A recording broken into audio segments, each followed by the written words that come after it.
ញ៉ាធ្វើអញញ៉ាឆ្នៃអញញ៉ាខៃអញទៅមុខពណ៌នេះគ្មានចេះស្អីវាចេះតែបុករុកអញញ៉ាធ្វើអញញ៉ាឆ្នៃអញញ៉ាខៃអញទៅមុខពណ៌នេះគ្មានចេះស្អីវាចេះតែបុករុកសតពួកអាសម្រាមពួកអាក្តៀតអរ៉ូបបើសិនចង់ប៉ះពីប្រៀបដូចជាខាំថ្មសតពួកអាសម្រាមពួកអាក្តៀតអរ៉ូបបើសិនចង់ប៉ះពីប្រៀបដូចជាខាំថ្ម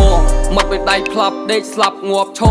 ពួកអាខ្លាវិឡប់ពេលដែលឃើញខ្ញុំកាន់មីក្រូខ្ញុំស្រែកហូវានោះស្រែកជុំរឿងដែលអត់ប្រយោជន៍ខ្ញុំប្រមូលទៅមកដុំនេះគឺជា flow ពី rap លើ play តែអ្នកណាខ្លះចាប់ទូចខ្ញុំកូនក្មេងខ្ញុំក្មេងមែនតែក្មេងខ្ញុំប្រហើនហ៊ានតែចេញពីផ្ទះសលុយទាំងមើល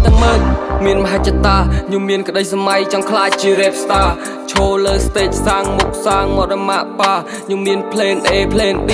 សិតតែពួកអញីកុំចង់មកប្រៀបជីវិតមានឡើងមានចុះធ្វើជាកូនប្រុសត្រូវតែមានស្តង់ដារជីវិតអត់ពណ៌ខ្ញុំផាត់ឲ្យចេញកលខ្ញុំដេកកនេះគឺជា my name B I E C E E អញញ៉ាធ្វើអញញ៉ាឆ្នៃអញញ៉ាខៃអញទៅមុខពណ៌នេះគ្មានចេះស្អីវាចេះតែបុករុកអញញ៉ាធ្វើអញញ៉ាឆ្នៃអញញ៉ាខៃអញទៅមុខពណ៌នេះគ្មានចេះស្អីវាចេះតែបុករុកសតពួកអាសម្រាមពួកអាក្តៀតអរ៉ូបបើសិនចង់ប៉ះពីប្រៀបដូចជាខាំថ្មសតពួកអាសម្រាមពួកអាក្តៀតអរ៉ូបបើសិនចង់ប៉ះពីប្រៀបដូចជាខាំថ្មហើយនេះគឺជាសំឡេងក្មេងមកពីបាត់ដំបង